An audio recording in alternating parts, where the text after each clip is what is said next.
Assalamualaikum warahmatullahi wabarakatuh.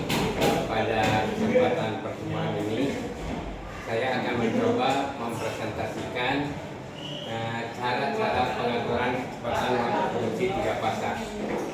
Kalau kita perhatikan, ada 4 cara yang bisa dilakukan untuk merubah kecepatan putaran motor induksi 3 fasa.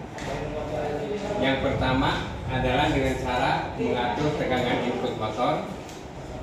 Yang kedua, memakai tahanan awal gerak atau tahanan mula gerak, atau ada juga yang mengatakan tahanan luar di input motor.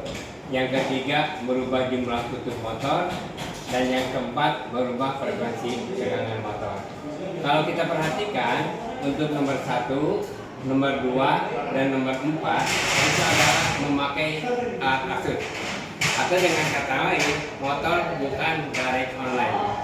Jadi di sini ada alat asut yang digunakan. Yang ke-1 mengatur tegangan input motor, berarti ada regulator tegangan yang digunakan. Jadi sebagai alat asutnya adalah regulator tegangan.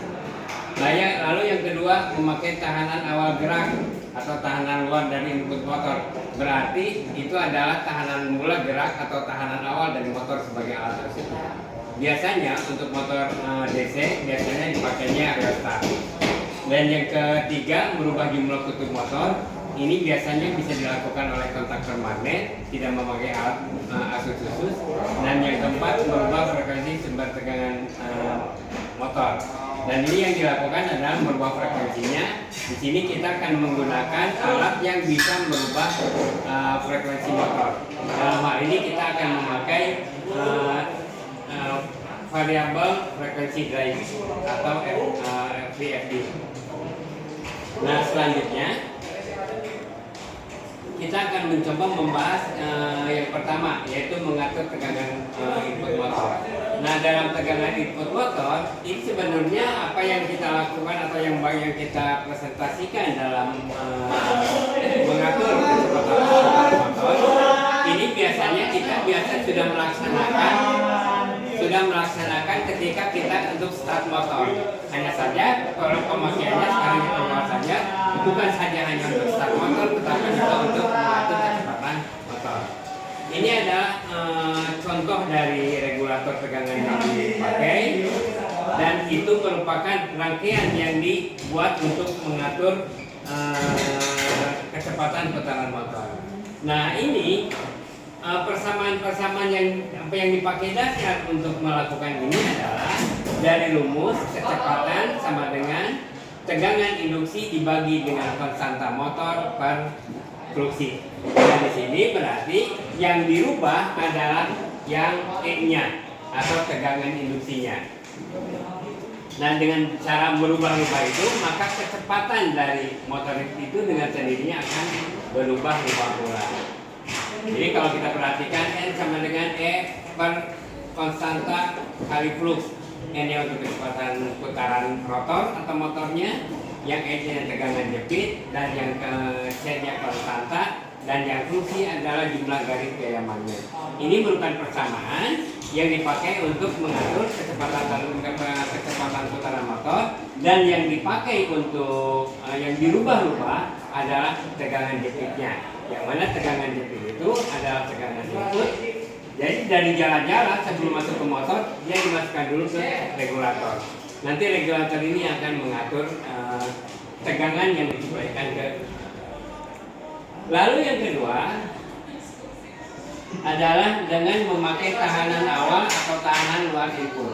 Nah, ini adalah sepertinya kita seperti menserikan tahanan dari motor.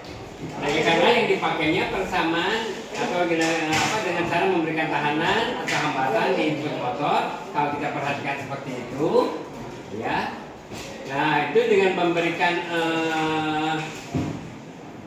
variabel resistor, maka arus yang masuk pada motor tersebut juga akan bervariasi dan akan mengakibatkan perubahan putaran, kecepatan putaran. Kalau lihat persamaannya, rumus dasarnya, kita yang tadi pada paparan pertama, N sama dengan E per C kali konstanta kali fluksi.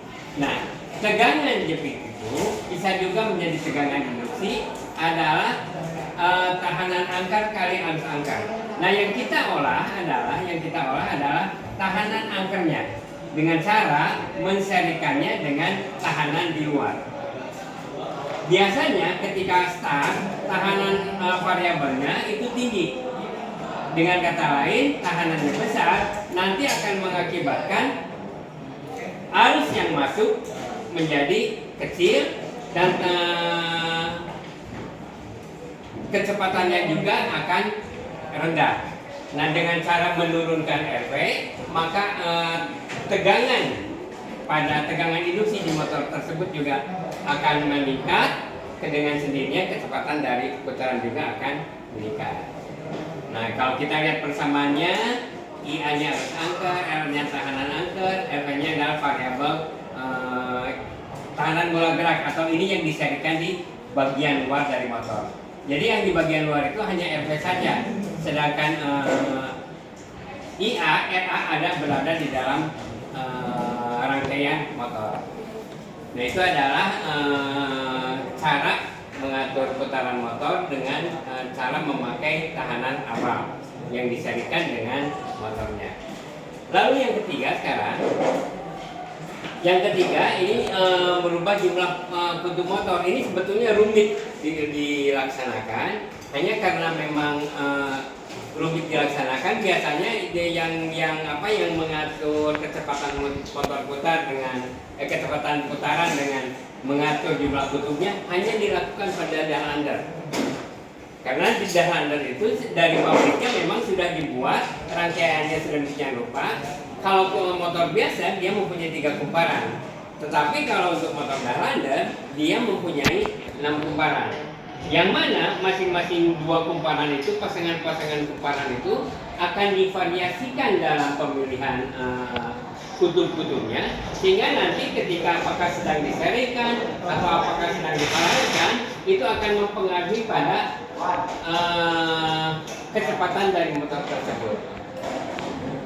Nah, jadi kalau kita bisa perhatikan, dalander itu hanya mempunyai 2 kecepatan. Beda dengan kita membuat pengaturan dengan sistem yang pertama atau kedua. Yang pertama dan yang kedua itu kecepatan motor bervariasi dari 0, 1, 2 sampai nanti kecepatan maksimal dari RPM motor tersebut. Tetapi kalau untuk kecepatan dalander, kecepatan itu ketika di-on-kan, ketika mulai dijalankan, mungkin dia akan berada di kecepatan rendah, dirubah nanti jumlah kutubnya akan berada di posisi putaran tinggi. Nah, jadi hanya 2 kecepatan saja untuk motor dalander. Nah, ini biasanya kalau untuk motor dalander sekarang sudah jarang digunakan, tetapi ini biasanya digunakan untuk hal-hal atau untuk memenuhi kebutuhan kecepatan motor yang relatif tidak usah banyak kecepatannya. Palingan di sini untuk motor dalander hanya 2 kecepatan. Lalu yang selanjutnya kita mengatur kecepatan putaran motor. Nah, ini yang apa istilahnya modern lah untuk pengaturan putaran motor dengan cara menggunakan frekuensi. Rumus yang dipakainya adalah berdasarkan persamaan ini. Jadi dari persamaan itu nanti akan terlihat bahwa kecepatan dari medan putar motor itu akan tergantung pada frekuensi juga. Nah, ini yang diolah menjadi merubah arah putaran motor. Dalam ini adalah contoh dari variabel frekuensi driver atau VFD yang digunakan itu. Ini adalah untuk yang input 1 fasa, outputnya 3 fasa. Dan ini dengan merubah nilai frekuensi ini kita gambarkan pagarnya. Yang pertama sumber AC 3 fasa. Sumber fasa 3 fasa ini akan masuk pada VFD, dan yang 3 fasa ini, sumber 3 fasa ini yang tadinya arus bolak-balik akan disearahkan di dalam VFD. Setelah disearahkan, lalu di keluaran atau output dari VFD ini dia akan di-AC-kan lagi dengan nilai frekuensi diatur sesuai dengan kebutuhan dari kecepatan motor. Kalau misalkan lihat persamaan ini, kecepatan motor ingin tinggi, berarti frekuensinya kita naikkan. Frekuensi, lalu kalau misalkan kita ingin kecepatan rendah, frekuensinya kita turunkan. Jadi ini bisa berbagai macam variasi kecepatan dengan mudah dilakukan. Nah ini kalau kita lihat, kita dari mulai start motor itu dari misalkan dari 1 RPM, 2 RPM, 3 RPM dan selanjutnya sampai kecepatan nominal itu bisa dilakukan oleh VFD ini. Dan sangat sederhana operasionalnya karena kita hanya menghubungkan sumber AC dengan input dari VFD lalu outputnya dihubungkan ke motor 3 fasa. Nanti dalam pengaturannya kita tinggal mengatur frekuensi tombol frekuensi yang ada di VFD itu. Mau berapa kita menjalankan motor itu dengan kecepatan berapa RPM yang dibutuhkan oleh motor itu.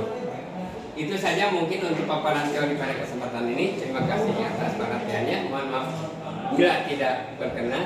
Bila itu hidayah. Assalamualaikum warahmatullahi wabarakatuh.